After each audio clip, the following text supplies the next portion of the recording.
After a terrible start where they went 2-0 down, Man City, Pep Guardiola's Manchester City come out with an emphatic victory, 5-2 against Crystal Palace at the Etihad. It was a good win, recounting, of course, as I mentioned, the redemption from going 2-0 down. But most importantly, at least for now, everybody, City go fourth above Chelsea, Newcastle, Villa, etc., with plenty of matches left to play in the weekend. But for now, all that matters to Guardiola is 3 points and a 5-2 win. Luis Miguel Echegeray here, LME. Welcome to ESPN FC Live. Janusz Michallik, give me your initial reactions from this very important win for Manchester City.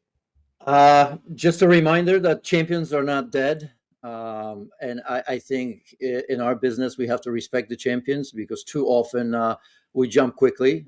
Quite frankly, my script was different LME after it was, 2-0 and all of that.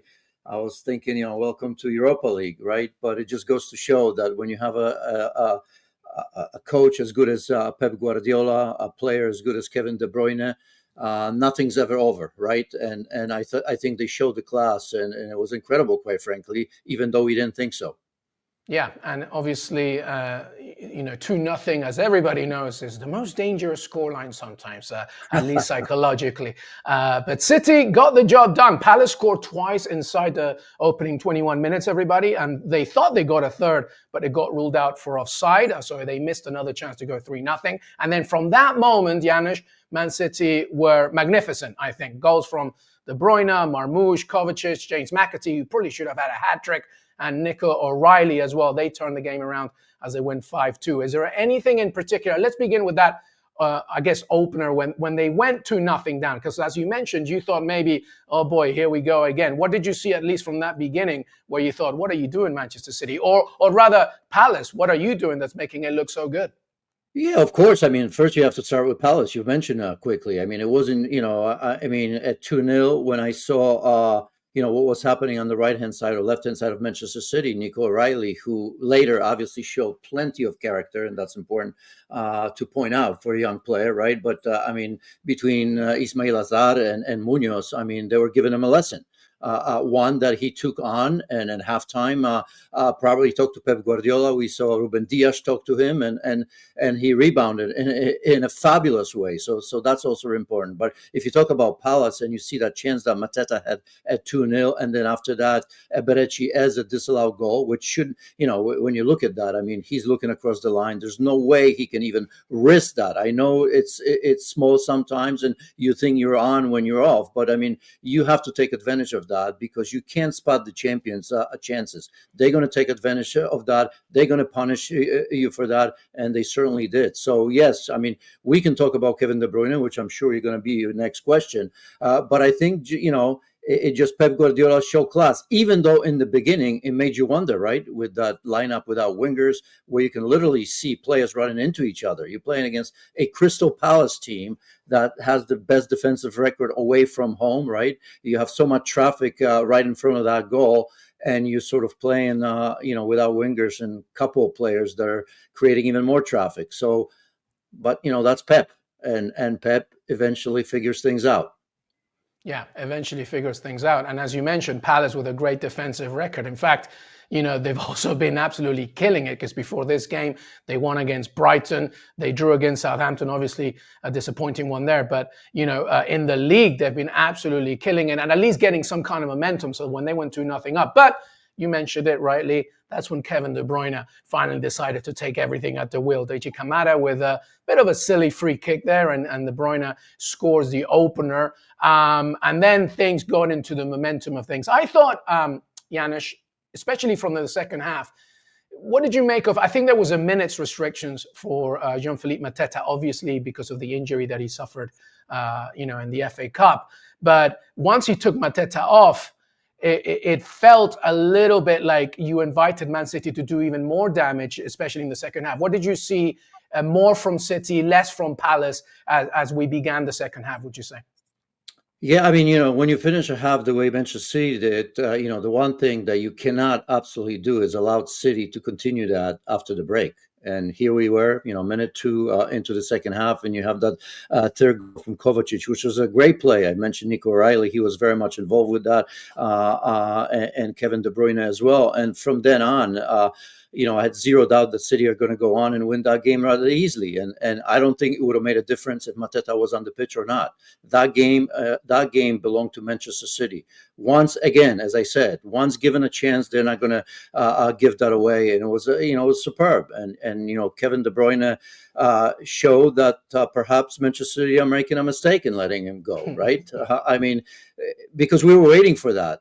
Part of the reason before that, of course, you could justify, right? Why? Because of all the injuries, and we've seen Kevin De Bruyne maybe not as motivated, maybe missing that step or two. But today we saw glimpses of the best of Kevin De Bruyne and best of Manchester City. So as crazy as this sounds, if he continues to play like that, LME, let's just assume that this is Kevin De Bruyne that now is going to stay healthy and play at this level. There'll be no shame in maybe reversing that decision, because it was down to Manchester City, not to Kevin De Bruyne. I don't know where things are, but I'll tell you what, he's 33 years old, and I saw, an incredible Kevin De Bruyne who did what he did before. Remember, you and I were talking about this, and we were saying, we just don't see that Kevin De Bruyne that single-handedly can take his team and drive it to victory, which we've seen over and over and over again. I saw that today. Yeah, I saw that too. Definitely brought the flashbacks there. The very best of De Bruyne and City were obviously, succeeding as a result of it. And, you never know what could happen in this game. You never know. But he's got 3 matches left at the Etihad. There's no European football in between, so he should be feeling good for every league match. So you never know, Janusz. Maybe City turn around. We'll see. But today was a wonderful performance from Kevin De Bruyne. Let's talk about a little bit James McAtee's goal, by the way, that made it 4-1. What a ball once again from Ederson. Here's a stat for you, Janusz. He's got more assists than Cole Palmer in 2025. Ederson. And he made it happen. I think it was 4 assists overall in the season, but the Brazilian goalkeeper assists James McAtee. He does come off, though, due to an injury. But McAtee, again, he was another example of how good City were today, even though he probably should have scored a few more. I think Guardiola probably allowed him to stay on the pitch longer just to get that goal. Well, remember, just before the match press conference, Pep Guardiola was talking about James McAtee, how he regrets the fact that he couldn't give him more time because he's intelligent. And you have to remember that's the key to play for Pep Guardiola and Manchester City, that intelligence, for a number of reasons. Obviously, he's got a big squad and he's young and he's trying to get, players like Savinho go in, and, everybody else, Doku on the other side. Centrally, he's got so many options with even Kevin De Bruyne and Bernardo Silva. So it's very hard to squeeze him in, but he said it before. He likes him and he wishes that he could have given him more time. So he comes in and had a number of chances that he didn't take advantage of, right? He said that shot early on, a weak shot. He had a couple headers, I think, that he could have taken advantage. But all in all, he's had a very, very good game. And that intelligence of playing between the lines is so key. I don't know if you saw this. This was maybe a couple of days ago, maybe a week or two. I can't remember, when he was talking very honestly, and he was very open about Núñez, right? He's saying, he may be a great a right back because he's missing something in the positions that he's used to playing. So just that goes to show what we already knew, that for Pep Guardiola, in all these rotations and how players play in different positions and the intricate way that Manchester City plays, that intelligence is even more important. The speed of thinking really is more important than the speed of play.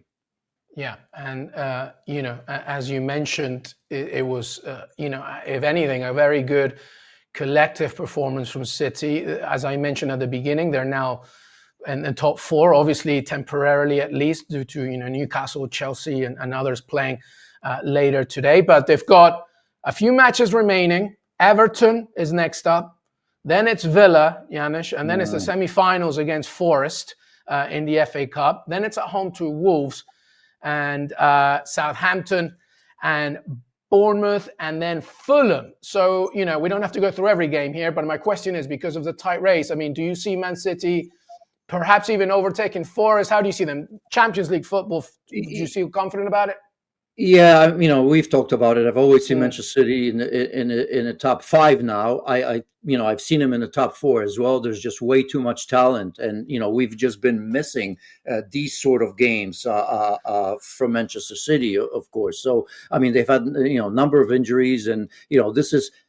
I think they're just building momentum now towards the next season, or obviously building momentum towards perhaps winning the FA Cup, because it is a big club, and of course they'll want to win that as well to save the season per se. But right now, as you've said, they don't have the European competition.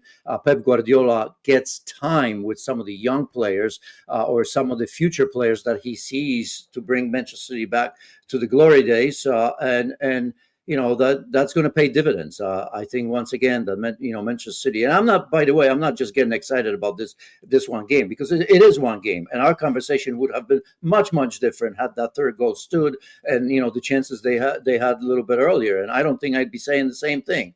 But deep down, I know that Pep Guardiola is too good, and this Manchester City is way too good to have another season like this. And this is just an indication, perhaps. Let's wait, but indication of Manchester City. And I'm 100% sure that they're going to be back playing for the title next season. Yeah. So let me finish with this then, with a question. From that point, let's say for the sake of argument that De Bruyne is indeed obviously going, it's all done.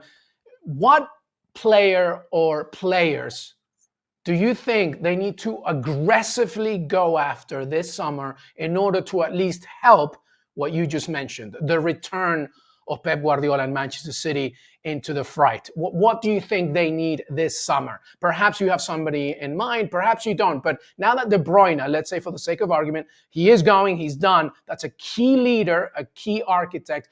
What does Pep Guardiola need to do this summer to at least reinforce the fact that Man City are back for 2025, 2026? Okay, before I get to that, it first and foremost needs to recover some of the key players, and there are plenty. Before we even say that, because Kevin De Bruyne is going to be a miss, but I think Kevin De Bruyne can be, if you look at a team as a whole, that can fill that void to some degree. They probably need, obviously, somebody there. We'll get to that in a second. But if Rodri comes back to his normal self, what else do we need to say? Phil Foden, we saw what the European Championships have done to him, right? How bad they've been. The whole English team, even though they were in the final, right? I look at Jude Bellingham, he's not the same as well. So he's paid the price for last season, European Championships, whatever it may be. But he needs to be back. You're talking about Kanji, you're talking about Ake, talking about Erling Haaland right now, who's injured, and Stones. There is plenty, given what we saw even just today. Let's just concentrate on that they can play that way. They're going to have to do it against bigger teams and better teams than Crystal Palace. That is for sure, and that remains to be seen. We saw a player that's different. There's a lot of talk about players that I truly, really, really like, and that Ezequiel Palacios from Bayer Leverkusen. That's a player that can play box to box defensively. That's more looking towards maybe what if Rodri is not the same. What if Nico Gonzalez doesn't get better, right? What if Kovacic is not developing to a higher degree? By the way, he's had himself a very good game. Gundogan's going to be back. So that's one player. The obvious is Julian Wirtz. Is that going to happen? I don't know, but somebody in that ilk. Yeah, those are very good names, and a really good point, though, because before we can think about new arrivals, it's about these already Man City players that need to come back to their best, obviously leading with the Ballon d'Or winner, Rodri. Janusz Michallik, Luis Miguel Echegeray. Thank you, everybody. Stay with us, ESPN FC Live, throughout the weekend, all the week, all the time. We'll be back on another segment. We'll see you then. Till then, bye-bye.